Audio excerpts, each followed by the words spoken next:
అందరికీ జై భీమ్. నేను ఉపేంద్ర సాహు, బహుజన సమాజ్ పార్టీ రాష్ట్ర ప్రధాన కార్యదర్శిని. ఏదైతే రంగారెడ్డి జిల్లా షాద్నగర్లో దళిత మహిళ సునీత పైన మరి పోలీస్ స్టేషన్లో జరిగినటువంటి దారుణమైనటువంటి దాడి గురించి ఈరోజు బహుజన సమాజ్ పార్టీ రాష్ట్ర వ్యాప్తంగా ఆందోళన కార్యక్రమాలు చేస్తూ కలెక్టరేట్లో మరి కలెక్టర్ గారిని కలిసి వినతి పత్రాలు ఇవ్వడం జరుగుతూ ఉంది. ఇది జరిగినటువంటి ఘటనను బహుజన సమాజ్ పార్టీ తీవ్రంగా ఖండిస్తూ ఉంది.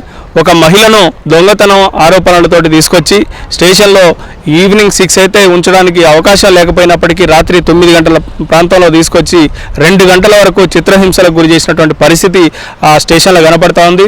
డిటెక్టివ్ ఇన్స్పెక్టర్ రామిరెడ్డి గారి ఆధ్వర్యంలో మరి ఆ మహిళకు ఆల్రెడీ కాలు విరిగిపోయి ఉన్నప్పటికీ విరిగిన కాళ్ళను కూడా మెలిపెట్టి విపరీతంగా కొట్టడమే కాకుండా ఆమెను బట్టలు మార్చి మరి పురుషులకు సంబంధించినటువంటి షర్ట్స్ మరి షార్ట్స్ వేసి విపరీతంగా కొట్టడం జరిగింది. ఆమెను ఒక్కదాన్నే కాకుండా ఇదే ఆరోపణల కింద మొత్తాన్ని తీసుకొచ్చి కుటుంబంలో మరి వాళ్ళ భర్త గారిని అలాగే 14 సంవత్సరాల పసి బాలుని కూడా తీసుకొచ్చి స్టేషన్లో విపరీతంగా అరెస్ట్ చేస్తూ కొట్టడం జరిగింది. వాళ్ళ దాడికి స్పృహ తప్పి కోల్పోయిన తర్వాత మళ్ళీ ఎవరైతే కంప్లైంట్ చేసిండ్రో అదే వాళ్ళ వాహనంలో వాళ్ళ ఇంటి దగ్గర తీసుకువెళ్ళినటువంటి పరిస్థితి కనపడతా ఉంది.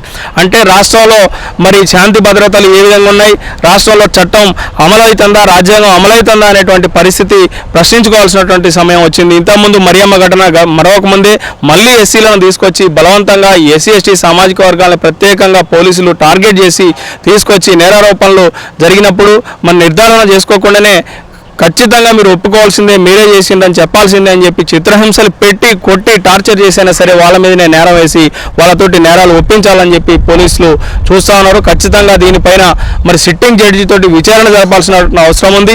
ఎవరైతే ఇప్పుడు కమిషనర్ అవినాష్ గారు చెప్తా ఉన్నారు మేము ఆయన్ని కమిషనరేట్కి అటాచ్ చేసినామని, మేము అడుగుతా ఉన్నాం డిఏ రామిరెడ్డిని ఖచ్చితంగా సస్పెండ్ చేయటం, అటాచ్ చేయటమే కాకుండా విధుల నుంచి శాశ్వతంగా తొలగించాలి. ఈ దాడికి పాల్పడ్డటువంటి రామిరెడ్డితో పాటు మిగతా 5 కానిస్టేబుల్స్ ఎవరైతే ఉన్నారో వాళ్ళందరి మీద కూడా చర్యలు తీసుకుని వాళ్ళని విధుల నుంచి శాశ్వతంగా తొలగించినప్పుడు మాత్రమే ఎస్సీ ఎస్టీ బీసీలకు న్యాయం జరుగుతుందని చెప్పి మేము బహుజన సమాజ్ పార్టీ తరఫున కోరుతా ఉన్నాం. అదేవిధంగా ఇక్కడ మరి దారుణమైనటువంటి ఈ ఘటనకు బాధితురాలుగా ఉన్నటువంటి మహిళ ఎస్సీ సామాజిక వర్గానికి సంబంధించినటువంటి సునీత గారు కాబట్టి ఆవిడ గారి మీద దాడి చేసినటువంటి రామిరెడ్డి గారి మీద ఎస్సీ ఎస్టీ అట్రాసిటీ కేసు నమోదు చేయడంతో పాటు వారి కుటుంబానికి తక్షణమే 25 లక్షల రూపాయల ఎక్స్గ్రేషియా కూడా చెల్లించాలని చెప్పి బహుజన సమాజ్ పార్టీ డిమాండ్ చేస్తూ ఉంది. భవిష్యత్తులో ఎస్సీ ఎస్టీ బీసీ మైనారిటీలకు న్యాయం జరిగేంత వరకు ఇటువంటి ఘటనలు పునరావృతం కాకుండా వారి పక్షాన పోరాటం కోసం బహుజన సమాజ్ పార్టీ సిద్ధంగా ఉంటుంది.